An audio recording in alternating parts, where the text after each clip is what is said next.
Hi friends, good morning. ఈరోజు నేను prawns curry చేస్తున్నాను. అది ఎలా చేస్తానో మీకు నేను చేసి చూపిస్తాను.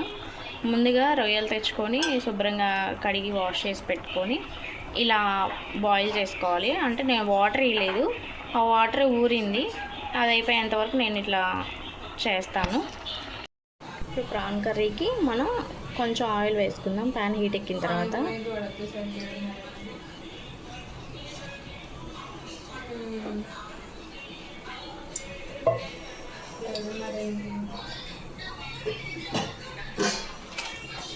ఆయిల్ హీట్ ఎక్కిన తర్వాత రెండు ఇలాచి,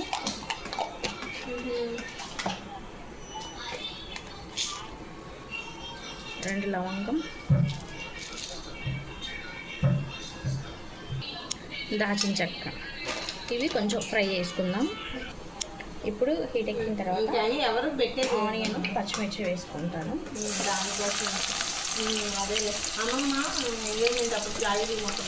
ఇవి వేసుకొని వేయించుకోవాలి.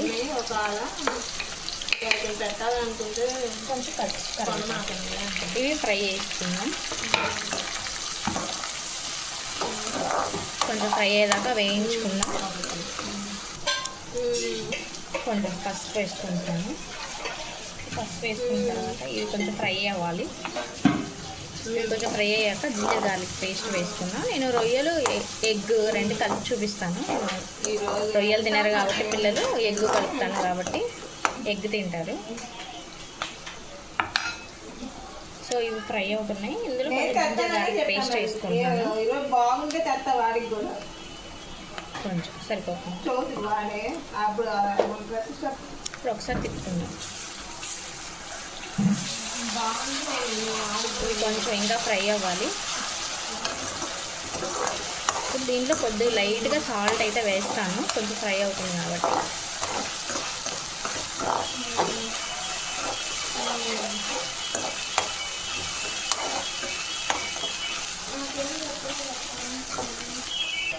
ఇప్పుడు ఇట్లా ఫ్రై అయింది కదా. ఇప్పుడు దీంట్లో నేను టొమాటో సన్నగా కట్ చేసి పెట్టుకున్నాను. గ్రేవీ ఏమి వేయట్లేదు, జస్ట్ కట్ చేసి పెట్టుకున్నాను, అవే వేసుకున్నాను.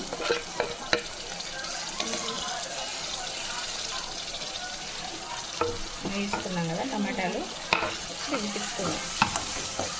ఇవి కూడా బాగా దగ్గరగా మగ్గాలి. ఒకవైపు చికెన్ కూర అవుతుంది. ప్రాన్ తినని వాళ్ళు, ఎగ్ తినని వాళ్ళు చికెన్ కర్రీ. ఈరోజు గెస్ట్ వస్తున్నారు కాబట్టి నేను ఇట్లా రెండు కర్రీస్ చేయాల్సి వస్తుంది, లేదంటే ఒకటే తినేవాళ్ళు. సో ఇది ఫ్రై అవ్వాలి కొంచెం. ఇప్పుడు ఇది ఫ్రై అయిన తర్వాత ఎగ్స్ వేసుకుంటున్నాను. ఎగ్స్ వేసుకొని కొంచెం తిప్పుకొని రొయ్యలు కూడా ఇట్లా ఆవిగిలేసి పెట్టుకున్నాం కదా, ఇవి కూడా వేసి కలుపుకోవాలి.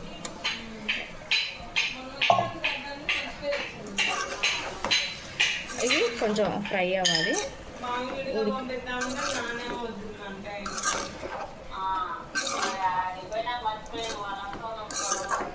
ఇప్పుడు దీన్ని మనం ఫ్రై చేసుకున్నాం. కొంచెం సాల్ట్ వేసుకుంటున్నాము సరిపడా.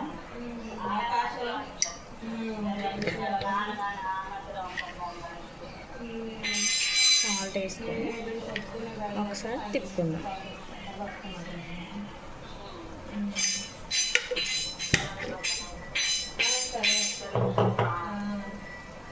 ఇప్పుడు కొంచెం హైలో పెట్టుకుందాం, మీడియంలో.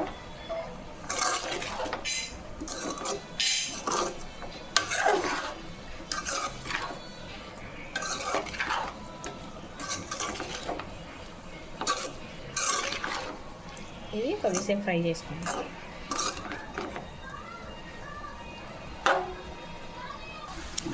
ఇప్పుడు నేను దీంట్లో కొద్దిగా చింతపండు పులుసు, కొంచెం ఒక చిన్న సైజు చూసేటంత చింతపండు పిండుకుంటున్నాను, జస్ట్ టేస్ట్ కోసం. ఆ స్మెల్ తెలియకుండా. ఎగ్స్ ఉన్నాయి కాబట్టి ఎగ్ పులుసు లాగా కూడా ఉంటుంది. ఇప్పుడు చింతపండు పులుసు పోసిన తర్వాత కొంచెం మగ్గనిద్దాం, దగ్గరకు అవుతుంది కూర.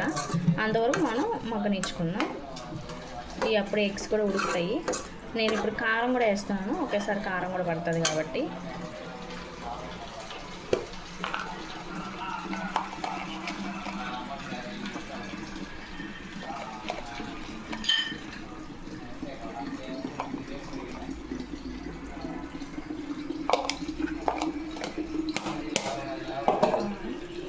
ధనియాల పౌడర్ కూడా గరం మసాలా లాగా వేసుకోవాలి కొంచెం.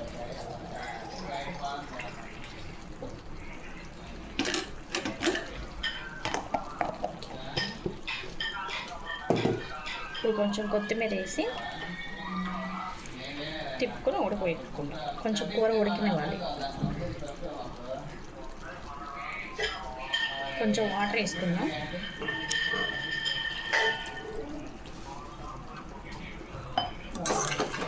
కొంచెం వాటర్ వేసుకొని ఉడికించుకుందాం.